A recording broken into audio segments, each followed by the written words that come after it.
आदमी मन से स्वतंत्र है तो कुछ भी कर सकता है, और मन की स्वतंत्रता हुई है कि अपनी बात सही से कह सके, इफेक्टिव कम्युनिकेट कर सके।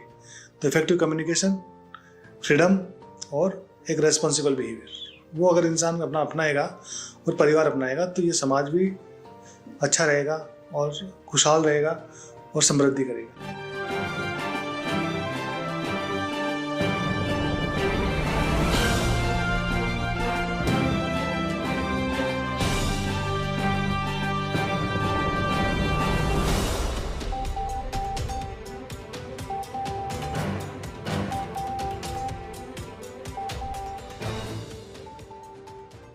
नमस्कार दोस्तों, दिल की बात आपसे सब तक फिर से नया एपिसोड, नई शख्सियत और नई जानकारी। आज जिस मुद्दे पे हम बात करने जा रहे हैं वो हमारे मानसिक स्वास्थ्य से जुड़ा हुआ मुद्दा है, और मेंटल हेल्थ किस तरह से और किस कदर हमारे लिए जरूरत है ये आप भली बातें जानते हैं। मैं आज जिनसे मिलने जा रहा हूँ या जिनसे आपको मुखातिब करने जा रहा हूँ, उनका नाम है डॉक्टर गजानन वर्मा, जो कि वरिष्ठ मनोचिकित्सक हैं, सवाई मानसिक चिकित्सालय जयपुर में कार्यरत है, जिला नोडल अधिकारी हैं जयपुर में राष्ट्रीय मानसिक स्वास्थ्य कार्यक्रम, और एक एनजीओ से भी वो जुड़े हुए हैं जिसका नाम है आनंद नशा मुक्ति एवं मानसिक स्वास्थ्य संस्थान अचरोल जयपुर। इसकी सबसे अच्छी बात यह कि इस एनजीओ की स्थापना आपके पिताश्री श्री भगवान साई वर्मा द्वारा की गई थी, जिसका मुख्य उद्देश्य है नशा व मानसिक रोगों के प्रति जन साधारण को जागरूक करना और उनको समाज की मुख्य धारा से जोड़ना।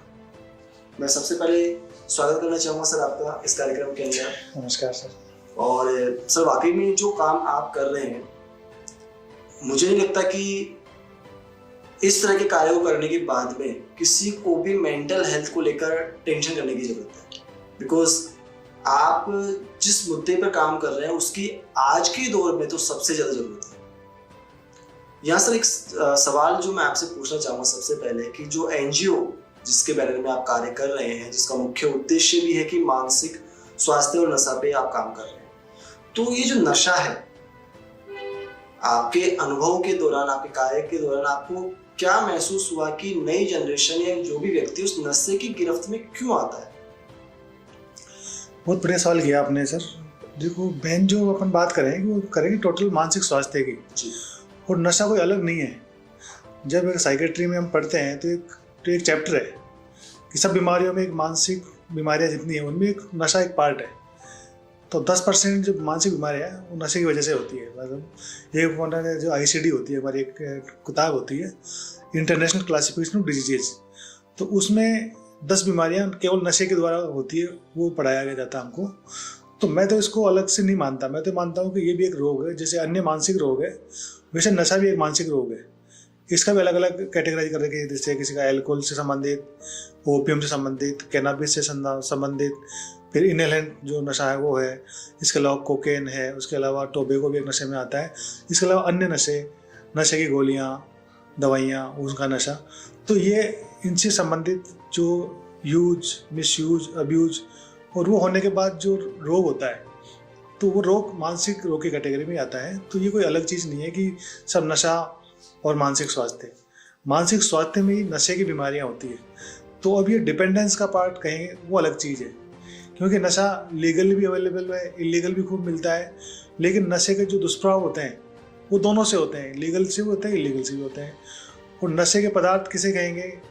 वो पदार्थ जिनको लेने के बाद किसी आदमी का व्यवहार, उसकी सोचने की क्षमता, उसके निर्णय लेने की क्षमता, और वो किसी को बार बार ले रहा है बिना किसी यूज के, और हानि होने के बाद भी ले रहा है, तो वो नशे के पदार्थ होते हैं। और जब इसको बार बार लेके इससे संबंधित व्यावहारिक समस्या हो जाती है, फाइनेंशियल समस्या हो जाती है, आपस में पारिवारिक समस्या हो जाती है, तो उससे पीड़ित जो व्यक्ति है वो मानसिक रोगी होता है एक तरह का। मतलब कहीं और उसका इलाज भी वैसे होता है। मतलब ऐसा कोई भी पदार्थ जो आपकी कार्यशैली को प्रभावित कर रहा है, आपकी दैनिक जीवनचर्या को प्रभावित कर रहा है, और सबसे बड़ी बात आपकी आजीविका को प्रभावित कर रहा है, तो वो आप उसको नशे की श्रेणी में आप रखते हैं। बिल्कुल। और सर, ये जो आपने डेफिनेशन दी नशे के बारे में, जो बताया कौन कौन से मादक पदार्थ हैं उनके बारे में आपने कैटेगराइज किया, तो आपका जो वर्किंग एक्सपीरियंस है अभी वर्तमान में, तो जो बहुत केसेस आपके पास में आते हैं जो नशे से संबंधित हैं, मतलब सही होने के लिए ऑब्वियसली बात आपके पास आ रहे हैं, तो उनको किस तरह से आप ट्रीट करते हैं? देखिए, नशे के पदार्थ लेने वाले जो व्यक्ति है वो मुख्यतः SMS आते हैं और मनोचिकित्सा केंद्र जो सेठी कॉलोनी में वहाँ आते हैं, और जहाँ मैं NGO देखता हूँ, वॉलंटरी देखता हूँ, वहाँ भी मैं देखता हूँ कि नशे से पदार्थ जो लेते हैं लोग, शुरुआत में तो शौक के तौर पे लेते हैं, लेकिन लेते लेते पीयर प्रेशर मान लो या कोई स्ट्रेस मान लो, वो इतना आदी हो जाते हैं कि फिर एक टाइम के बाद उनको नॉर्मल रहने के लिए नशा करना पड़ता है। तो शुरू में तो शौक कर लिया, एंजॉय कर लिया, उसके लेता है, बट कुछ समय बाद उसके आदी हो जाते हैं। तो इसकी सीधी सीधी कहानी है कि वो बायोलॉजिकल बीमारी बन जाती है, क्योंकि दिमाग में लगातार लेने से ऐसे कुछ परिवर्तन होते हैं ब्रेन में, तो वो उसको जैसे ही बंद कर देते हैं, बंद करने के बाद उसको विड्रॉल सिम्टम आते हैं। लगातार लेते हैं तो उसकी मानसिकता खराब हो जाती है, उसको शक वहम होने लग जाते हैं, उसको बिना बात आवाज़ आने लग जाती है, उसको फालतू की बातें दिखाई देने लग जाती है, हर आदमी को दुश्मन समझने लग जाता है और एक असामान्य व्यवहार उसका हो जाता है। तो वो स्थिति होती है, तो उसमें आदमी नशे का आदी हम कहते हैं उसको, और उसका फिर उसी तरह से इलाज किया जाता है। दवा दे सकते हैं, बाहर काउंसलिंग होती है उसकी, ज़रूरत पड़ने पर भर्ती करते हैं, कई बार लंबे टाइम भर्ती करते हैं, उसमें रिहेबिलिटेशन के लिए भी भर्ती किया जाता है। तो ये ऐसी बीमारियाँ होती हैं जो आदमी सामान्य नहीं समझता। लोग समझते हैं यार इसको समझा दो, इसको मार लो, पीट लो, ये नहीं समझ रहा, इसको इधर ले जाओ, उधर ले जाओ, किसी देवता का चक्कर पड़ रहा होगा। तो जो समाज में भ्रांति है, उस भ्रांति को मिटाना मुख्य उद्देश्य एक साइकियाट्रिस्ट का होना चाहिए, और मेरा भी है। सर, इसमें आपने एक बात बताई जो कहीं ना कहीं हमारे मानसिक स्वास्थ्य को इंडिकेट कर रही है, मेंटल हेल्थ को, जो नशा है। और आपने बताया कि इसमें कई बार दिमाग में असामान्य गतिविधियां होने लग जाती हैं, बहुत सी भ्रम उसके मन में पैदा हो जाते हैं, बहुत सी आकृतियां उसको दिखने लग जाती हैं।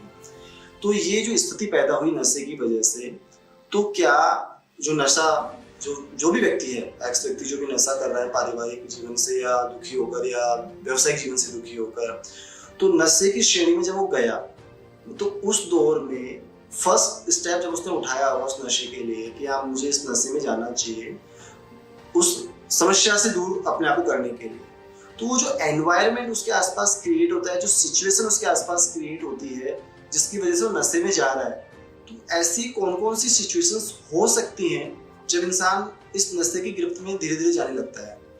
क्योंकि सबसे बड़ी बात होती है वो कनेक्ट नहीं रह पाता परिवार से या दोस्तों से या समाज से, क्योंकि कोई भी लॉस हो गया या कोई भी नानी हो गई तो एक सपोर्ट सिस्टम चाहिए होता है। अपन नेचुरली मानते हैं कि भाई हर आदमी को सपोर्ट चाहिए होता है, फैमिली का सपोर्ट, समाज का सपोर्ट, वर्क प्लेस का सपोर्ट, दोस्तों का सपोर्ट। तो कहीं ना कहीं वो डेफिशिएंसी हो जाती है। तो एक बार एक पारिवारिक होने के नाते हर किसी बात को डिस्कस करने को छोड़ देता है वो। सबसे अगर पहचानने की बात करें अपन, तो इंसान कटने लग जाता है अपने लोगों से, अपने दोस्तों से ही। तो जब आप महसूस करेंगे लग कट रहा है, तो हो सकता नशा नहीं कर रहा हो, लेकिन उस फेज में रहता है कि यार कुछ हो सकता शुरू करता हो या कुछ गलत कदम उठा ले या कोई मानसिक रोग का शिकार हो जाए। तो जो पहला लक्षण आता है मानसिक स्वास्थ्य में, वो ये आता है कि कोई भी मानसिक समस्या से पीड़ित व्यक्ति कटने लग जाता है, अपने लोगों से अपनी बात शेयर नहीं करता, कुछ जो दिल में चलती है बात वो जूझता रहता है उन बीमारियों से। देखो, लाइफ में परिवर्तन आते रहते हैं, लेकिन ऐसा परिवर्तन नहीं होता कोई कि जिसका सॉल्यूशन नहीं हो, क्योंकि जो भी प्रॉब्लम है उसकी सॉल्यूशन जरूर बना होता है, और नहीं बना होता है तो कम से कम डिस्कस तो करना चाहिए ताकि रास्ता निकल सकता है उसमें। तो कोई भी व्यक्ति वो अपन के साथ देखें कि जो अपना परिवार का हो, दोस्त हो, वो बात नहीं करता, बोलता नहीं, कम्युनिकेट नहीं करता, तो उसको हमको एड्रेस करने की जरूरत है, बात करने की जरूरत है उससे। तो बात करें। सर, एज ए साइकियाट्रिस्ट, मतलब आप जैसे आपका जो एनजीओ है उसके माध्यम से क्या इस तरह कोई सेमिनार या कोई प्रोग्राम्स आप कंडक्ट करते हैं सोसाइटी में जाके, स्कूल्स कॉलेजेस में? देखिए, एनजीओ थ्रू भी करते हैं और हमारा जो गवर्नमेंट हॉस्टल वो भी करता है, और राष्ट्रीय मानसिक स्वास्थ्य कार्यक्रम है, ये भी बहुत महत्वपूर्ण अभी काम कर रहा है। इसके साथ साथ एक टेलीमानस जो है वो मतलब सेंट्रल गवर्नमेंट की स्कीम है जो निमांस द्वारा संचालित की जाती है। निमांस जो देश का सबसे बड़ा संस्थान है मानसिक स्वास्थ्य से रिलेटेड, जो बेंगलोर में है, उन्होंने पूरे देश में एक स्कीम चालू कर रखी है, टेलीमानस कार्यक्रम। इसके अंतर्गत एक मोबाइल नंबर है 14416। तो ये टेलीमानस के नंबर है, ये निःशुल्क फ़ोन कर सकता है इंसान, और यहाँ आप फ़ोन करते हैं आपको तुरंत सहायता मिलेगी। आपसे काउंसलर बात करेगी और काउंसलर आपकी काउंसलिंग करेगी। उसको लगता है कोई मानसिक स्वास्थ्य संबंधित प्रॉब्लम ज़्यादा है तो नियरेस्ट आपका जो भी साइकियाट्रिस्ट होगा, गवर्नमेंट होगा, प्राइवेट होगा, उसके बारे में बताएंगे, और आपका जो मानसिक स्वास्थ्य है उसके लिए बिल्कुल तत्पर है वो। 7/24, मतलब 7 दिन 24 घंटे चालू रहती है, कभी भी फ़ोन कर सकते हैं। 14416। तो ये टेलीमानस नंबर है। इसके अलावा जो संस्था है वो भी टाइम पे कैंप लगाती है, टाइम पे जागरूकता कार्यक्रम करती है, एक जो हमारा अक्टूबर में एक मेंटल हेल्थ वीक चलता है 4 से 10 अक्टूबर, तो मेंटल हेल्थ डे होता है 10 अक्टूबर को। उससे पहले पूरे हफ्ते एक्टिविटीज़ होती है। इस बीच कई सारे जो दिवस आते हैं, तंबाकू नियंत्रण दिवस है, सिजोफ्रेनिया अवेयरनेस डे है, और नशा निरोधक दिवस है 26 जून को आता है वो, आत्महत्या रोकथाम दिवस है जो 10 सितंबर को आता है। तो ये कई सारे कार्यक्रम चलते हैं, एनजीओ भी चलाते हैं, मनोचिकित्सा केंद्र द्वारा भी चलाया जाता है, और राष्ट्रीय मेंटल हेल्थ जो प्रोग्राम है वो भी कई जगह आयोजित करता है। इसके अलावा अभी जैसे मैं DNO हूँ, डिस्ट्रिक्ट नोडल ऑफिसर, तो मैं जगह जगह CSCs पे जा के कैंप लगाते हैं। वहाँ पे मनोचिकित्सा के रोगियों को भी देखते हैं, साथ में उनके जो स्टाफ है, नर्सिंग स्टाफ है, ANM है, आशाएँ हैं, उनको भी ट्रेनिंग देते हैं कि कैसे उनको पहचानें, कैसे उन सिम्टम को पहचानें, और कैसे मानसिक स्वास्थ्य से जो जूझ रहे हैं लोग उनको अपन सेल्फ हेल्प कर सके, निःशुल्क उनको सेवाएं दे सके और अवेयर कर सके लोग। ये आपने बहुत अच्छी पहल की हुई है सर, और आपने बहुत जो नंबर शेयर किया 14416 ये नंबर आप नोट डाउन जरूर कीजिएगा, बिकॉज मेंटल हेल्थ को लेकर कभी भी कोई प्रॉब्लम हो तो आई थिंक ये नंबर बहुत फ्रूटफुल होने वाला है आपके लिए, जो आज इस वीडियो के माध्यम से आप सबके पास शेयर हो रहा है। सर एक पॉइंट इसमें आपने भी शेयर किया, आत्महत्या। मानसिक स्वास्थ्य से ही संबंधित है ये बीमारी भी, आत्महत्या भी। बेसिकली मैं ये पब्लिक के पॉइंट ऑफ व्यू से आपसे सिर्फ इतना जानना चाह रहा हूँ कि ऐसा कौन सा पॉइंट है जिसकी वजह से ये दिमाग में आता है आत्महत्या जैसा विचार, क्योंकि आज की टाइम में आत्महत्या लोगों को बहुत ईजी लगता है। आपने बहुत सारे केसेस देखे भी होंगे आपके अनुभव में कार्य के दौरान, जैसे कोटा शैक्षिक संस्थान है, वहाँ पे बहुत सारे ये केसेस नॉर्मल हो गए। आज तो कॉमन छोटे छोटे बच्चे भी सुसाइड कर रहे हैं। तो ये पॉइंट दिमाग में कौन से टाइम पे अटैक करता है जब वो सीधा आत्महत्या की तरफ कूद जाता है? देखिए, आत्महत्या ऐसे नहीं होता है कि अभी आत्महत्या का विचार अभी कर लिया। आप देखेंगे उस पीछे पास्ट में जाएंगे तो वो कई महीनों से या कई दिनों से उसकी एक्टिविटी बदल जाती है। डिप्रेशन का जो मरीज है और सीवियर डिप्रेशन का मरीज है, वो ऐसे नहीं कि डिप्रेशन आज दिन में हो गया है, इसमें टाइम लगता है, विचार आता है। जैसे अपन सिंपली बात है, अपने किसी को छोटा सा अगर कोई कांटा भी चुभ जाए तो कितना दर्द होता है, तो अपने जान देना तो बहुत बड़ी बात है। तो उसके लिए तो वो कई दिनों से प्लानिंग करता है, कई दिनों से उसका व्यवहार बदल जाता है। तो सिम्टम है जो अपन चूक जाते हैं पहचानने से, परिवार चूक जाता है पहचानने से। आप बात करें जैसे बच्चे आजकल सुसाइड कर रहे हैं, तो जो बच्चे कोटा में रह रहे हैं या कहीं बाहर रह रहे हैं, घर से दूर रह रहे हैं, तो वो बच्चे रोज़ फ़ोन करते हैं, लेकिन उसके फ़ोन करने में, बात करने में, उसके बोलने के टोन में कहीं ना कहीं कुछ ना कुछ इंडिकेशन मिल जाता है कि जो बच्चा कहीं ना कहीं डिप्रेशन में है या अवसाद में या किसी चीज़ से जूझ रहा है। तो ये कम्युनिकेशन है कि कहीं ना कहीं पेरेंट को या परिवार का जैसे हो सकता है माँ बाप से बच्चा दूर रहता है या माँ बाप के साथ बच्चा कह नहीं सकता, तो भाई बहन है उसके, कजन्स हैं या दोस्त हैं, उनके सामने कोई ना कोई बात ऐसी आ जाती है जिससे पहचान सकते हैं कि ये हो सकता है कुछ गलत कर ले या ये किसी न किसी मानसिक समस्या या तनाव या डिप्रेशन से जूझ रहा है। तो उसके मुख्य लक्षण ये होते हैं कि decrease activity, decrease energy, decrease interest, low mood और होपलेसनेस, हेल्पलेसनेस।